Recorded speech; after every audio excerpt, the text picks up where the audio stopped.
It was cold that evening, colder than I remember any October being in years, the kind of chill that sneaks into your bones and makes you feel smaller somehow. I was sitting in the back seat of my son's car, looking through the tinted glass as they all walked toward the restaurant. The lights inside were warm, golden. You could hear laughter even from the parking lot. It was supposed to be a family dinner, a rare thing these days. I had been looking forward to it all week. I even ironed the blouse I used to wear when my husband and I went out for Sunday lunches. But when we pulled up, my daughter-in-law turned around in the front seat and said softly, "Mom, we didn't make a reservation for 6, just 5. Maybe you can wait here for a bit? We won't be long." At first, I thought she was joking. I even smiled, waiting for her to laugh, to say she was teasing. But she didn't. My son kept his eyes straight on the steering wheel, tapping it nervously. No one looked at me. The kids in the back whispered to each other, pretending they didn't hear. So I just nodded. "Of course," I said. "I'll wait." They thanked me, as if I had done them a favor. Then they got out, fixed their coats, and disappeared into the glow of the restaurant. I sat there, hands folded in my lap, watching their silhouettes through the glass door. The hostess smiled and led them inside. My son's little girl jumped with excitement. She always loved pancakes from that place. I could almost hear her giggle. And there I was, just a few feet away, watching through a window. Like a stranger looking in on someone else's happiness. I tried to tell myself it was fine, that maybe the restaurant was crowded. Maybe they didn't have enough space. Maybe they really would come get me once the food came. I waited. 10 minutes turned into 30. The car got colder. My breath fogged up the window. I pulled my shawl tighter around me, rubbing my hands together for warmth. A couple parked next to me, laughing, arms linked, heading inside. They glanced at me, probably wondering why I was sitting there alone in the dark. I pretended to check my phone. There were no messages. There hadn't been for hours. I remember glancing at the clock on the dashboard. 6:48 p.m. They had been inside for nearly an hour. I could see through the window. The faint outline of my son's face when he leaned toward his wife. He was smiling. They all were. And something inside me cracked a little. Not all at once, but like glass under slow pressure. I thought back to when he was small, when I used to sit outside his school, waiting for him to come out. I never left until I saw him safely in my car. And now, years later, he was the one who left me sitting in a car, waiting for him. Funny how life circles around like that, isn't it? After about 2 hours, I saw them coming out, laughing again. My heart lifted for a moment. Maybe they'd saved me something to eat. Maybe they'd apologize, say there was a misunderstanding. But they didn't look guilty. My daughter-in-law opened the door and said, "Oh, Mom, you must be freezing. Sorry, it took a bit longer than we thought. The kids wanted dessert." I smiled and said, "That's okay." My voice barely came out. The little one climbed into the seat beside me, smelling of syrup and sugar. "Grandma, I had pancakes with strawberries," she said proudly. I smiled even though my stomach was empty and aching. "That sounds lovely," I told her. The ride home was quiet. My son hummed softly with the radio. His wife scrolled through her phone, and the kids dozed off in the back.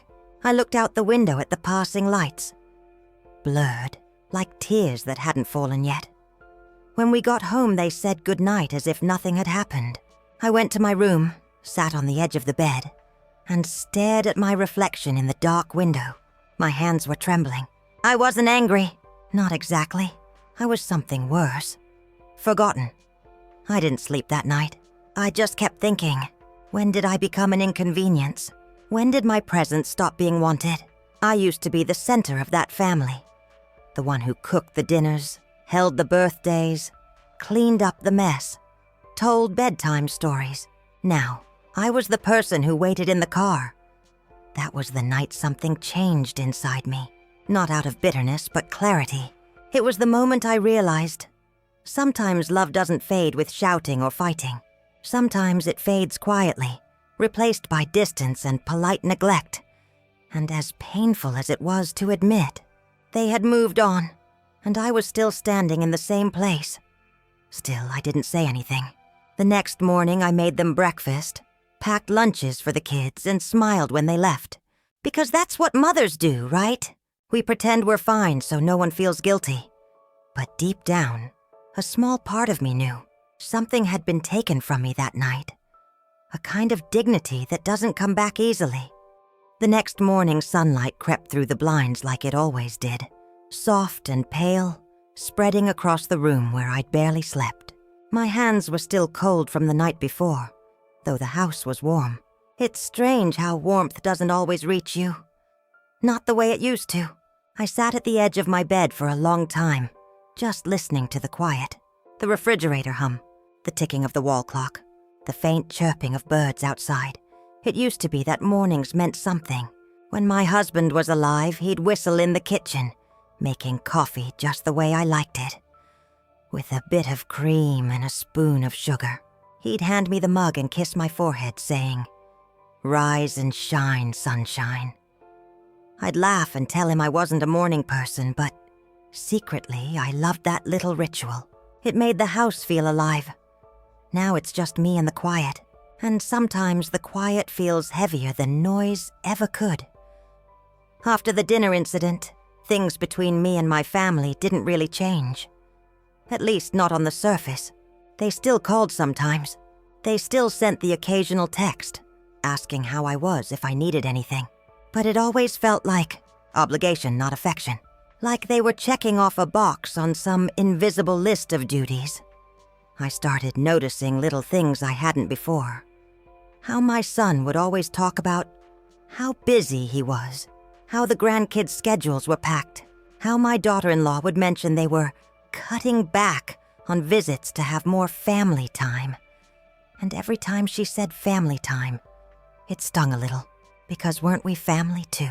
One Sunday, I decided to make a nice roast, something we used to enjoy together.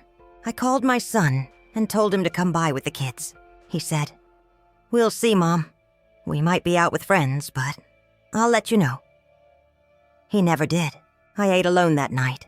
The roast was dry, but I ate it anyway. Old habits die hard. That became a pattern. Me trying to reach out, them always being too busy. I tried to tell myself it was just life, that kids grow up, families drift. But deep down, I knew there was more to it. It wasn't about being busy. It was about priorities, and I wasn't one anymore. I used to be the one they'd come to for advice, for comfort, for anything. I was the steady one, the home base, the mother who made sure everyone else was okay. And I guess I assumed that when I grew old, that care would come back around. That maybe, when the years caught up to me, I'd have them by my side, keeping me company the way I once did for them. But life doesn't always give you back what you give, does it? I remember one evening, I saw my reflection in the living room window.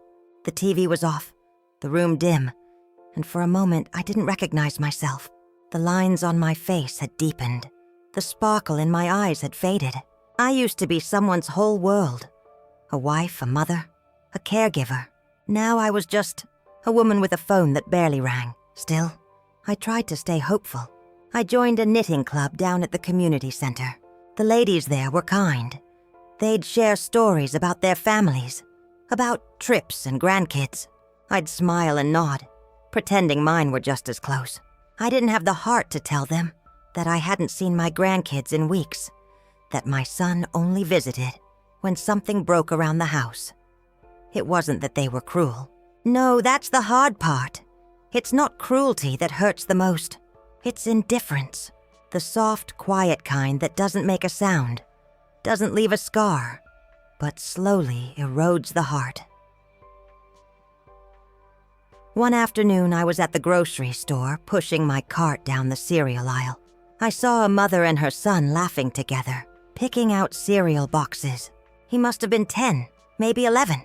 She teased him about eating too much sugar, and he laughed, clinging to her arm. I just stood there, watching, feeling something tighten in my chest. That used to be me. Years ago, I used to have little hands tugging at my sleeve, laughter filling the kitchen, hugs for no reason at all. I walked away quickly before I started crying in public. When I got home that evening, I found an envelope on my doorstep. It was from my son. Inside was a gift card for a restaurant. "For you to treat yourself, Mom." No note, no call, no dinner invite.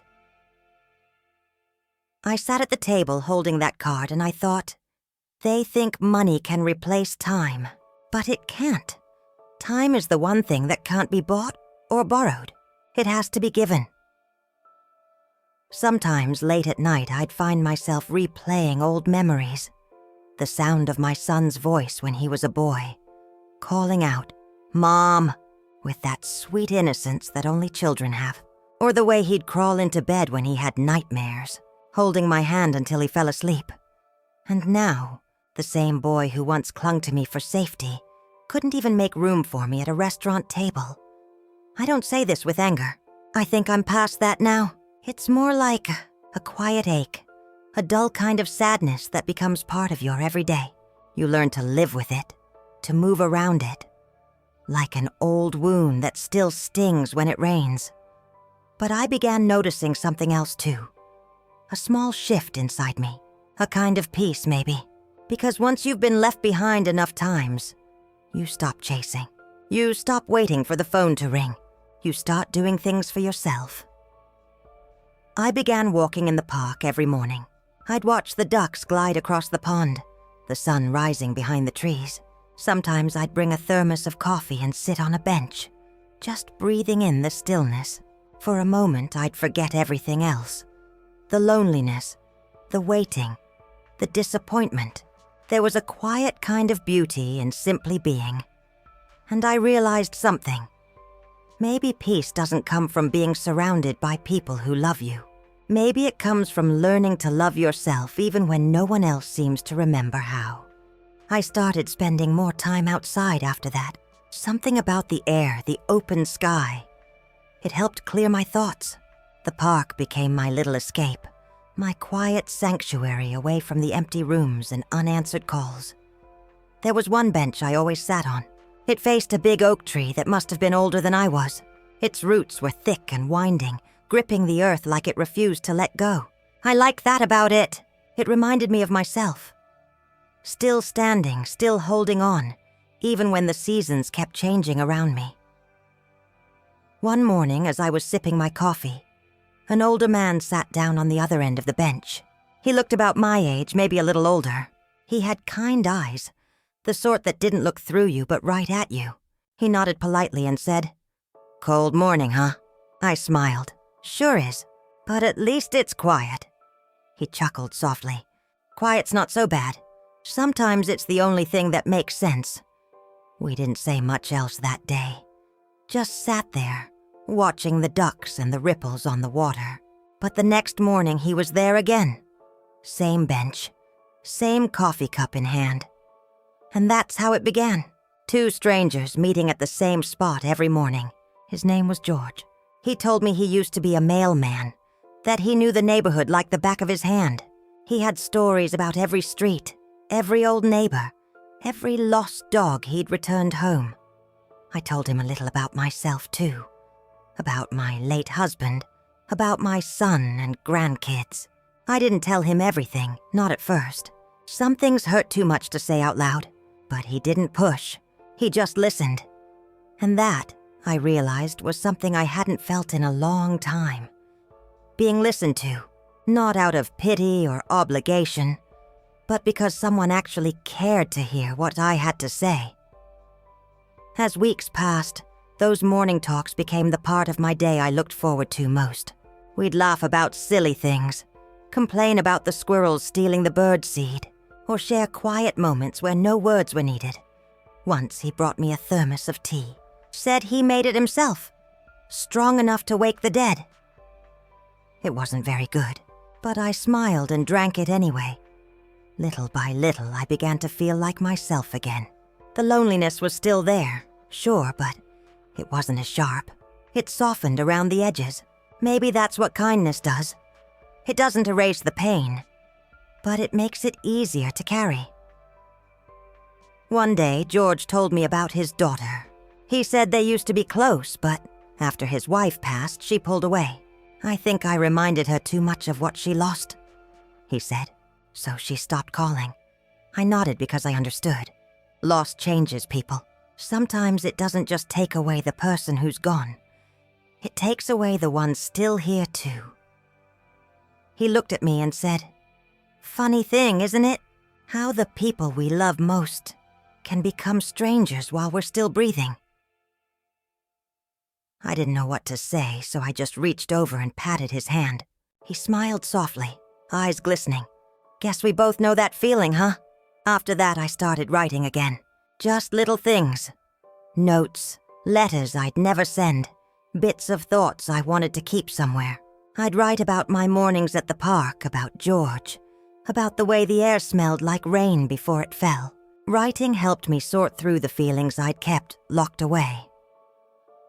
One evening, I sat down at my kitchen table with a pen and a blank card.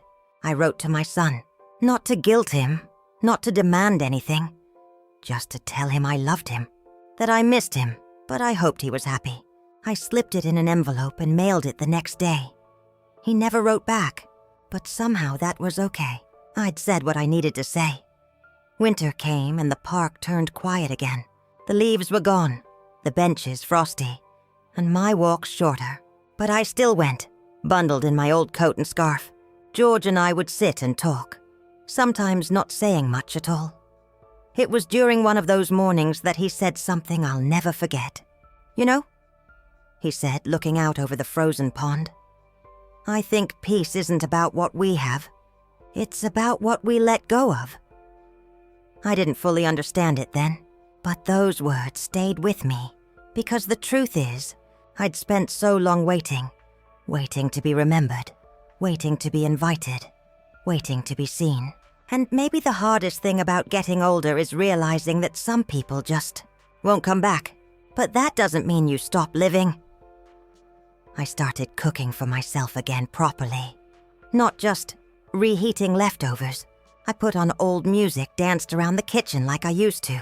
I even tried a new recipe once and nearly burned the sauce, but I laughed about it anyway. And for the first time in a long time, the house didn't feel so empty. It wasn't full, but it wasn't hollow either. Sometimes I'd think about that dinner, the one where they told me to wait in the car. It still hurt when I remembered it, but the sting wasn't as bad. Time doesn't heal everything, but it helps you see it differently. Maybe they didn't mean to hurt me. Maybe they were just caught up in their own world. That's the thing about families. Sometimes they forget that the people who raised them still feel, still need love, still need to belong.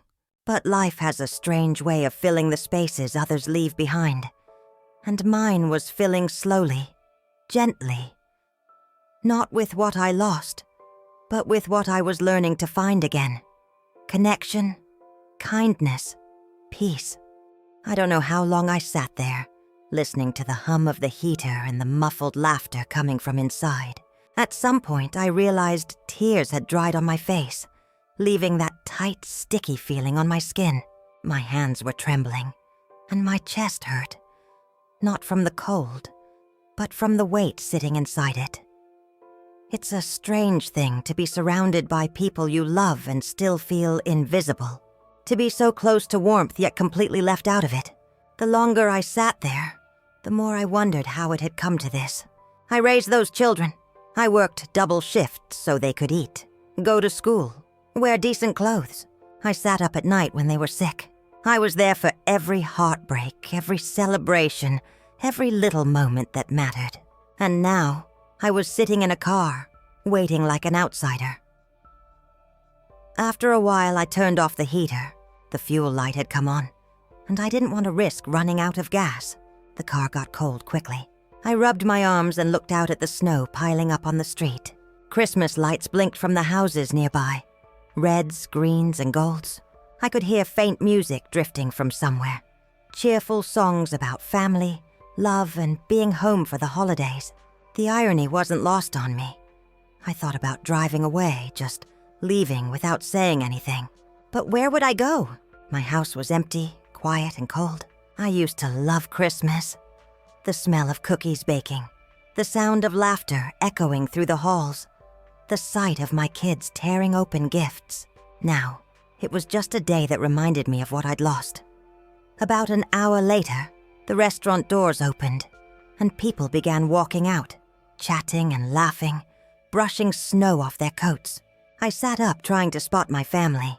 When I saw them, my heart gave that same little hopeful jump it always did. That foolish hope that maybe this time, things would be different. They were walking together, my son and his wife in front, my daughter behind them, scrolling through her phone. I waited for them to look toward the car. They didn't. They stopped at the sidewalk, talking and laughing, like nothing was missing. Then my son turned to his wife and said something, and they started walking toward their cars. I opened my door, stepping out into the cold, and called, "David!" My voice cracked a little. He turned, surprised. "Oh, Mom, you're still here?" He said it like he'd forgotten I existed. "I told you I'd wait in the car," I said quietly. "It's been almost 2 hours." He rubbed the back of his neck, looking awkward. "Yeah, sorry about that. Dinner took longer than expected. We didn't think you'd actually wait." I blinked, not sure how to respond to that. "You told me to." He sighed, clearly uncomfortable. "Mom, you know how you get. You wouldn't have liked it in there. It was loud, crowded. You'd have been miserable." "I'd rather be miserable with you," I said softly, "than alone." His wife shifted beside him, her arms crossed. "We just didn't want you to get overwhelmed, that's all." "It's not a big deal. Not a big deal." The words hit harder than they probably meant them to. To them, it wasn't a big deal. To me, it was everything. My daughter finally looked up from her phone, glancing at me like she was just realizing I was standing there. "We were gonna call you after dessert, Mom. You didn't have to wait." I wanted to scream, to ask why they kept treating me like a fragile package they couldn't handle. But instead, I just nodded. "It's okay," I said, though it wasn't. They said their goodbyes quickly after that. My son hugged me, the kind of hug that ends before it really starts. Then they left, their cars pulling away one by one, red taillights disappearing into the night. I stood there in the falling snow, watching until they were gone. The silence that followed was deafening. I got back into my car, but I didn't start it right away. My hands were numb and my eyes stung again. I pressed my forehead against the steering wheel and just sat there, trying not to cry. On the drive home, the streets were quiet. The world looked peaceful, like a painting. But inside me, there was only noise. My thoughts were screaming, my heart aching. Every memory, every smile, every time they had said, "I love you," flashed in my mind, twisting the knife deeper. When I finally reached home, I parked and sat for a long time before getting out. The house looked darker than usual, lonelier somehow. I turned on the lights, took off my coat, and stood there in the silence. I made myself a cup of tea, but it didn't help. The walls felt like they were closing in. I sat down on the couch and stared at the Christmas tree I'd put up a few days earlier. It was small, just a few old ornaments, and some lights that flickered unevenly. I'd told myself it was enough, that I didn't need more. But in that moment, it looked like a symbol of everything I'd been trying not to admit. That I was truly alone. As the night wore on, I found myself talking to the empty room. Was I really that hard to love? I whispered. Did I do something so wrong? The clock ticked, the tea went cold, and I sat there until my eyes felt heavy. Eventually, I fell asleep on the couch, still in my coat, the sound of the wind howling outside. The next morning, I woke up with a sore back and puffy eyes. Sunlight was streaming through the window, making everything look almost too bright. I made breakfast, though I wasn't hungry. I ate out of habit, not because I wanted to. Later that day, I got a text from my son. "Thanks for understanding last night. Mom, we'll make it up to you soon." I stared at it for a long time, then typed back, "It's okay. I understand, but I didn't. Not really. And I wasn't sure I ever would." that evening, as the sun set again, I sat by the window, watching kids play in the snow outside. They were laughing, throwing snowballs, making angels. The kind of simple joy that used to fill my home once. A little girl waved at me from across the street, and I waved back automatically. She smiled, then went back to playing. That small moment, that tiny bit of warmth, was enough to make me breathe a little easier.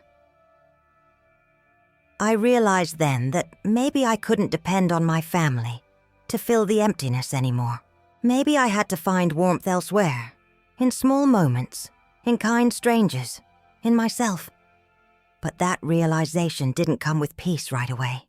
It was more like a slow ache turning into something quieter, something that still hurt, but didn't crush. That night, before bed, I looked at the small Christmas tree again. This time I plugged in the lights. They flickered, uneven but glowing. And somehow that felt right, imperfect, but still shining. I whispered to myself, "You're still here. You're still standing." And for now, that was enough. The days that followed were quiet. The kind of quiet that forces you to hear everything you've been trying to silence inside yourself. I tried to keep busy. I cleaned the kitchen twice in one morning, rearranged the living room furniture for no reason, even baked cookies I didn't really want to eat, but the silence always found its way back in. Then one afternoon, as I was dusting the photo frames on the shelf, I stopped at one of them. An old picture of my family. My children were small then, both missing teeth, both grinning so big their eyes were nearly closed. I was standing behind them, my arms around their shoulders, my smile wide and full of life. I stared at that photo for a long time. My fingers brushed over the glass and I whispered, "Where did we go wrong?" But as I stood there, a thought began to grow quietly in the back of my mind. A simple, heavy truth. I didn't go wrong. I just grew old. And maybe, in their eyes, that made me less exciting, less needed, less relevant. It's a cruel part of life, that the people who once depended on you start to forget how much they owe you. But that realization didn't make me bitter. It made me sad, yes. But it also made me determined not to let that sadness be the only thing I lived with. That weekend, I decided to go for a walk. It had snowed the night before, and everything was covered in a soft white blanket. The world looked peaceful, untouched. I walked to the park near my house, a place I hadn't visited in months. Families were out building snowmen, kids were laughing, dogs were running, and for a moment I felt invisible again. But then I saw an elderly couple sitting on a bench, holding hands, sharing a thermos of coffee. Something about that sight warmed me. They looked content, like they'd made peace with the world and each other. As I walked by, the woman smiled at me, a kind, knowing smile. I smiled back and nodded, and she said, "Cold day for a walk, isn't it?" "It is," I said, "but it's good to breathe fresh air." She chuckled. "That's what keeps us young, dear." We talked for a few minutes about the snow, the holidays, little things that didn't seem important but somehow felt healing. Before I left, she said, "You should come by the community center sometime. We meet every Friday. There's coffee, company, and laughter, the good kind that fills your heart." I thanked her and walked home, thinking about what she said. That night, I looked up the community center online. They had gatherings for seniors, art classes, game nights, dinners. I hesitated at first. I wasn't sure if I was ready to be around people again, especially strangers. But then I thought, what do I have to lose? So the next Friday I went. When I walked in, I was greeted by warmth. Not just from the heaters, but from the people. They smiled, waved, offered coffee and cookies. There were older folks chatting, laughing, sharing stories about their families, their youth, their dreams. For the first time in a long time, I felt seen, not pitied, not tolerated. Seen. I met a woman named Helen who reminded me of my sister, and a man named George who told the funniest stories about his grandkids.